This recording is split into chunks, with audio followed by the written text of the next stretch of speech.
प्यारे बच्चों, अगर मान लीजिए कि आप CHS 2026 की तैयारी कर रहे हैं और आपकी तैयारी जोरों शोरों से चल रही है, आपका स्कोर भी अच्छा आ रहा है, लेकिन एक गलती की वजह से अगर हो सकता है कि आपका फॉर्म जो है वह रिजेक्ट हो जाए और यहां पे आप CHS का एग्जाम भी ना दे पाओ। मान लीजिए कि आपका फॉर्म भी रिजेक्ट नहीं हुआ, आप CHS का एग्जाम भी दे दिए, लेकिन एक गलती की वजह से हो सकता है काउंसलिंग के टाइम पे आपको बाहर कर दिया जाए, आपका वहां पे CHS में एडमिशन ना हो पाए। तो आज के इस सेशन में बात करने वाले हैं कि अगर आप CHS 2026 की तैयारी कर रहे हैं तो कौन कौन से डॉक्यूमेंट्स आपको तैयार रखने हैं और कौन कौन से ऐसे डॉक्यूमेंट हैं जिसमें आपको सुधार की जरूरत है। तो प्यारे बच्चों, अगर आप CHS 2026 की तैयारी कर रहे हैं तो इस प्लेटफॉर्म को आप सब्सक्राइब जरूर कर लीजिएगा और साथ ही साथ बेल आइकन को प्रेस कर लीजिएगा, क्योंकि CHS 2026 से रिलेटेड जितने भी इंफॉर्मेशन है सबसे पहले और सबसे सटीक तरीके से आप तक पहुंचाने का काम कर रहा है CHS कॉन्सेप्ट। तो आप लोग जरूर से जरूर सब्सक्राइब कर लीजिएगा। तो चलिए प्यारे बच्चों, लोग स्टार्ट करते हैं कि अगर आप CHS का फॉर्म भरने जा रहे हो, ठीक है, और फॉर्म भरने छोड़ो, आप जब काउंसलिंग कराना हो, सबसे बड़ा दिक्कत कब आती है? जब आप काउंसलिंग कराने जाते हैं तब, जब आप यहां पे आते हो, बनारस में आते हो, सेंट्रल हिंदू स्कूल में आते हो, लेकिन अगर हो सकता है कुछ डॉक्यूमेंट्स आपके कंप्लीट नहीं है जिसकी वजह से आपको बाहर कर दिया जाए, तो आपको कैसा लगेगा? चलिए इस पर बात करेंगे। उससे पहले आपको बता दें कि अगर आप CHS 2026 की तैयारी करना चाहते होंगे तो बहुत ही कम फीस में, मात्र 999 रुपए में आप लोग कंप्लीट तैयारी कर सकते हैं। घर बैठे आप ऑफलाइन वाली फीलिंग ले सकते हैं। बच्चे, हमारा जो यहाँ पे जो बैच चलती है, जो 9 संकल्प बैच है, वो फुल्ली ऑनलाइन है। आप घर पर अगर रहकर तैयारी करना चाहते हैं, ऑनलाइन मोड में तैयारी करना चाहते हैं, मोबाइल से पढ़कर आप बच्चे CHS करेक्ट करना चाहते हैं, तो आप 9 संकल्प बैच को ज्वाइन कर सकते हैं बहुत ही कम फीस में। इतने कम फीस में आपको कोई भी तैयारी नहीं करवा पाएगा। और समझिए, यहाँ पे लाइव क्लासेस, रिकॉर्डेड क्लासेस और प्रॉपर गाइड आपको करा जाएगा CHS के लिए। साथ ही साथ मॉक टेस्ट आपको फ्री दिए जाएंगे और साथ ही साथ PDF और स्टडी मटेरियल सारे चीज यहाँ पे आपको प्रोवाइड करे जाएंगे। और यहाँ पे डिफरेंट सब्जेक्ट आपको डिफरेंट फैकल्टी देखने को मिलेंगे। और यहाँ के जो फैकल्टी है, काफी बच्चे यहाँ पे आप देखो CHS से पढ़ी हुई है ना, सेंट्रल हिंदू स्कूल से खुद पढ़ी हुई है, BHU यानी बनारस हिंदू यूनिवर्सिटी से खुद पढ़ी हुई है, जो आपको यहाँ पे गाइड करने का काम कर रही होती है। ठीक है, तो प्यारे बच्चों, यहाँ पे जब हम आते हैं, आप देखोगे CHS यानी BHU की तरफ से एक इंफॉर्मेशन बुलेटिन आती है जब आपका एग्जाम का फॉर्म आता है। जैसे अभी आपका एग्जाम फॉर्म आने वाला है, ठीक है, तो जैसे ही आपका फॉर्म आएगा वैसे ही एक इंफॉर्मेशन बुलेटिन होता है। उसमें सारा इंस्ट्रक्शन दिया होता है कि आपको कैसे कैसे करना है, कौन कौन से डॉक्यूमेंट्स आपको अपलोड करने हैं। तो इन सभी का अगर हम निष्कर्ष निकालें तो सबसे बड़ी बात यहां पे आपको बच्चे आपको बता दे, ध्यान सुनिएगा कि ईमेल आईडी, सबसे बड़ी बात कि आपको पास आपका अपना ईमेल आईडी होना चाहिए। ठीक है, ये नहीं कि आप भर रहे हो CHS का फॉर्म और साइबर कैफे में जाकर भरवा रहे हो और वहां का वो खुद का अपना ईमेल आईडी दे, आप गलत कर रहे हो। ठीक है, क्योंकि जो ईमेल आईडी आप CHS का फॉर्म भरते टाइम अपलोड करोगे, आप डालोगे वहां पे, उसी ईमेल आईडी पे बहुत सारे मेल वगैरह आते हैं। हो सकता है आपका एडमिट कार्ड का मेल आ जाए, है ना, हो सकता है बच्चे बहुत सारे मतलब BHU की तरफ आपको मेल जाती है। तो ईमेल आईडी आपका खुद का होना चाहिए और साथ ही साथ मोबाइल नंबर भी आपका खुद का होना चाहिए। अगर आपका नहीं है तो आपका पेरेंट्स का होगा, आपके माता पिता का होगा, उनका भी आप डाल सकते हैं। ठीक है, लेकिन कोशिश करिएगा कि जो आपके कॉन्टैक्ट में रहते हैं आप उन्हीं का ईमेल आईडी और मोबाइल नंबर दीजिएगा, है ना। इसके अलावा आधार कार्ड बच्चे आपका यहाँ पे अपडेटेड होनी चाहिए। अब ये नहीं कि आप बचपन में आधार कार्ड बनवाए हो और फोटो में आप हो ही नहीं, पता नहीं चल रहा कि आप होगी कौन है। ठीक है, तो जो छोटा सा बच्चा है भाई, आप थोड़े हैं, है ना, मानते हैं यहाँ पे, लेकिन वहां पे फोटो अपडेट करा लीजिएगा। और अगर कुछ गड़बड़ियां होंगी आपके आधार कार्ड में तो आप उसको भी अपडेट करा लीजिएगा। जनरली बच्चे 2-3 दिन में आपका आधार कार्ड यहाँ पे बन जाते हैं ना, तो सुधर जाता, कोई दिक्कत की बात नहीं, आप यहाँ पे करेक्शन करा लीजिएगा। नेक्स्ट बात करेंगे, पासपोर्ट साइज का फोटो आपका होना चाहिए और साथ ही साथ सिग्नेचर तो भाई आपके पास होगा ही, आप तुरंत साइन कर सकते हैं। सिग्नेचर के साथ साथ आपका तो सिग्नेचर होगा ही, आपके पेरेंट्स का भी सिग्नेचर होना चाहिए, यानी माता या पिता में से या बड़े भाई में से किसी एक का सिग्नेचर यहाँ पे जरूरी होता है। यही सारी चीज आपको चाहिए फॉर्म भरते टाइम। अब देखिए, जब फॉर्म भर दोगे आप बच्चे एग्जाम दोगे, रिजल्ट आएगा, आपका सिलेक्शन हो रहा होगा, जब आप यहाँ CHS में यानी कैंपस में जाकर काउंसलिंग कराओगे तो वहां पे ये सारे डॉक्यूमेंट्स आपसे बच्चों पे रिक्वायर्ड होंगे। जैसे आपका अगर आप क्लास 9th में एडमिशन ले रहे हो तो क्लास 8th का मार्कशीट चाहिए। अगर आप बच्चे यहाँ पे क्लास 11th में एडमिशन ले रहे हो तो क्लास 10th का मार्कशीट चाहिए आपको, है ना। और इसके अलावा बच्चे देखिए, आपका एक पेन नंबर होता है। ठीक है, आप पेन नंबर जरूर बनवा लीजिएगा। और हर एक स्कूल में क्या होता है, एक पेन नंबर होता है। ठीक है, जिसमें बच्चे आपका डाटा होता है कि आप कहां से पढ़े हो, है ना, क्या चीजें हैं।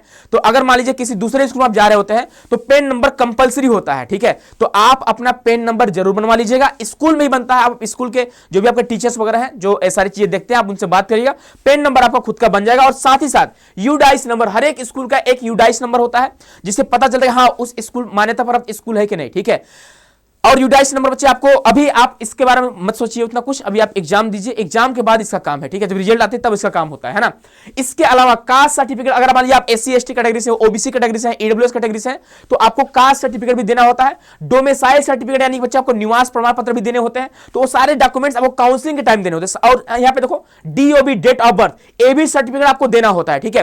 तो अगर आप DOB आपके पास नहीं बना हुआ तो बनवा लीजिए, अगर नहीं बन पा रहा है तो आधार कार्ड से काम चल जाती है, ठीक है, क्योंकि आधार कार्ड आपके DOB के बेस पर बनता है ना, वहां पे आपका डेट ऑफ बर्थ लिखा होता है। उसके अलावा बच्चे आप जब काउंसलिंग कराने आओगे तो SET यानी सेंट्रल स्कूल टेस्ट, ठीक है, यानी स्कूल इंट्रेंस टेस्ट जो आप एग्जाम दिए रहोगे सीएचएस का, उसका आपके पास स्कोर कार्ड होना चाहिए। साथ ही साथ एडमिट कार्ड, जो एडमिट कार्ड लेकर आप जाओगे एग्जाम देने, वो भी आपके पास होने चाहिए भाई, वो तो आपके पास रहेगा, है ना। तो ये सारे डॉक्यूमेंट आपको चाहिए होगा। आप यहां पे देख सकते हो जो सीएचएस तरफ से बच्चे यहाँ पे इंफॉर्मेशन बुलेटिन आई थी, वहां पे क्लियरली हमें बोला गया था, आप देख सकते हो यहाँ पे, ठीक है, आपको दिख रहा होगा। आप पहले यहां देख सकते हैं ध्यान से, बोला गया कि अगर आप SC ST कैटेगरी से है तो 550 रुपए आपको यहाँ पे रजिस्ट्रेशन का फीस लगेंगे, और अदर कैटेगरी से आते हैं तो 800 रुपए आपको फीस भरने होंगे जब आप फॉर्म भरोगे। इसके अलावा बोला गया है कि अगर आप SC ST कैटेगरी में फॉर्म भरते हो तो बाद में आप चेंज नहीं कर सकते हैं, आप वहां पे SC ST कैटेगरी में आपको यहाँ पे एडमिशन लेना पड़ेगा। अगर आपका कैटेगरी नहीं है और गलती से आप SC ST कैटेगरी यहाँ पे चूज कर देते हैं तो यहाँ पे आपको रिजेक्ट कर दिया जाएगा, ठीक है, बोला गया है। उसके अलावा the application processing entrance test, है ना, अगर जो फीस आप पेमेंट कर रहे हो, आप बोलोगे बाद में मुझे रिफंड चाहिए, रिफंड नहीं मिलता है, ठीक है, नॉन रिफंडेबल होता है ना, इस बात का ध्यान रखिएगा। और नेक्स्ट हम बात करेंगे, यहां पे देखो लिखा गया वेरीफाई एंड, है ना, देखोगे have you uploaded the scanned candidate signature, यानी आपका यहाँ पे स्कैन सिग्नेचर होना चाहिए। स्कैन मतलब क्या होता है, जब फॉर्म भरोगे ना तो बिना स्कैन करके आप यहाँ पे सिग्नेचर अपलोड नहीं करोगे, ठीक है। तो स्कैन मतलब क्लियरली यहाँ पे बच्चे दिखना चाहिए कि हाँ भाई आप ही का सिग्नेचर है, ये नहीं कि ब्लर अपलोड कर रहे हो, तो ऐसा नहीं होना चाहिए, ठीक है। और कैंडिडेट का फोटोग्राफ, आपका फोटो होना चाहिए, आपका फोटो होना चाहिए, है ना, आप ही कैंडिडेट हो, ठीक है। पेरेंट्स सिग्नेचर, है ना, आपके पिता या माता या बड़े भाई होंगे उनका सिग्नेचर यहाँ पे सारे स्कैन फॉर्म में होने चाहिए। अगर नहीं है तो हो सकता है आपका फॉर्म रिजेक्ट हो जाए, ठीक है। अगर क्लियरली वहां पे नहीं दिखेगा, क्लियर अगर नहीं दिखेगा तो सिंपल सी बात है कि फॉर्म आपका रिजेक्ट हो सकता है ना। हैव यू मेड पेमेंट, आप यानी आपका पेमेंट जो है वो पेड होनी चाहिए, यानी कि आप सिर्फ फॉर्म भर दिए और लास्ट में जो पेमेंट करने का ऑप्शन था पेमेंट किए ही नहीं, है ना, 550 रुपए 800 रुपए जो होते हैं पेमेंट किए ही नहीं, तो पेमेंट नहीं करोगे भाई यहाँ पे आपका फॉर्म बनाएगा ही नहीं, ठीक है। नेक्स्ट हम बात करते हैं बच्चे, यहाँ पे और भी चीजों के बारे में बात करा गया है। आप देख सकते हो बोला गया है कि अगर जब काउंसलिंग कराने आप आओगे, आपसे बोला गया है, ठीक है, यदि अभ्यर्थी को बुलाया गया है, ठीक है, अगर मान लीजिए आपका काउंसलिंग के लिए आपको बुलाया गया है, ठीक है, आपके एग्जाम के बाद रिजल्ट के बाद, तो की जाएगी अभ्यर्थी का अभ्यर्थन यदि वह अहर नहीं है, ठीक है, तो उस समय भी निरस्त कर दिया जाएगा। मतलब बोला जा रहा है कि अगर आपके पास कौन कौन से डॉक्यूमेंट्स, तो बोला गया प्लीज नोट द थ्रू, है ना, चेकिंग, आप एप्लीकेशन फॉर्म आपके पास होनी चाहिए, जब आप फॉर्म भरोगे एप्लीकेशन फॉर्म वो आपके पास होनी चाहिए, है ना। उसके अलावा मिनिमम रिक्वायर्ड एलिजिबिलिटी, आप एलिजिबल हो आप देख लेना, ठीक है। उसके अलावा SET आपका एडमिट कार्ड होना चाहिए, जो आपका एडमिट कार्ड आता है एग्जाम देने के लिए वो आपके पास एडमिट कार्ड होना चाहिए।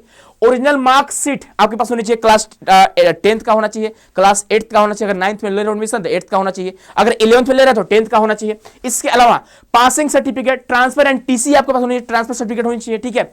और CC होनी चाहिए, कैरेक्टर सर्टिफिकेट होनी चाहिए आपके पास। उसके अलावा कैटेगरी सर्टिफिकेट, अगर आप यहाँ पे आपको लोग क्लेम करते हो कि हाँ भाई मैं SC कैटेगरी से हूँ, ST कैटेगरी से हूँ, तो आपके पास यहाँ पे कैटेगरी सर्टिफिकेट भी होनी चाहिए। ये सारे डॉक्यूमेंट्स आपके पास होनी चाहिए, अगर नहीं है तो आपका यहाँ पे जो एडमिशन है वो निरस्त कर दिया जाएगा, इस बात का ध्यान रखिएगा।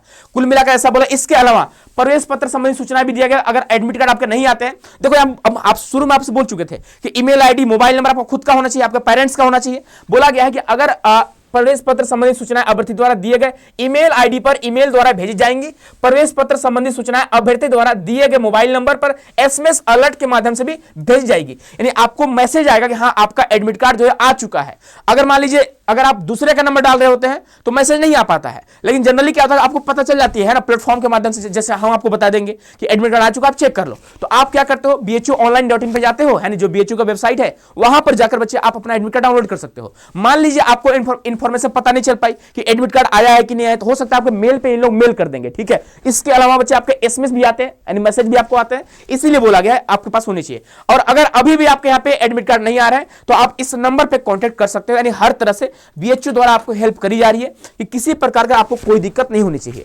प्यारे बच्चों, अगर आप CHS 2026 की तैयारी करना चाहते होंगे तो आप सभी के लिए 9 संकल्प बैच आ चुका है। आप जाइए हमारे एप्लीकेशन को डाउनलोड करिए, एप्लीकेशन का नाम है CUT कॉन्सेप्ट, जो आपको दिख रहा होगा, ठीक है। यहां से आप 9 संकल्प बैच को ज्वाइन कर सकते हैं। इसके अलावा आप हमारे टेलीग्राम चैनल को ज्वाइन कर सकते हैं, जहां पे डेली आपको क्यूज देखने को मिलेंगे। आप यहां पे क्यूज भी दे सकते हो, तो आप कोशिश करिए टेलीग्राम चैनल ज्वाइन करने का। टेलीग्राम का नाम है सीएचएस कॉन्सेप्ट। आप जाइए यहां पे ज्वाइन करिए और अपने सीएचएस की तैयारी करिए आप लोग, ठीक है।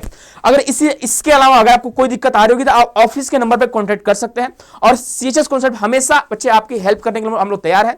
बस आप लोग मेहनत करिए, और बस मेहनत करिए, मेहनत के अलावा मेहनत का कोई विकल्प ही नहीं है, ठीक है। तो मेहनत करिए और सीएचएस आने का सपना साकार करिए। मिलते हैं प्यारे बच्चों नेक्स्ट वीडियो में। खुश रहिए, मस्त रहिए, स्वस्थ रहिए। बहुत बहुत धन्यवाद आप सभी का।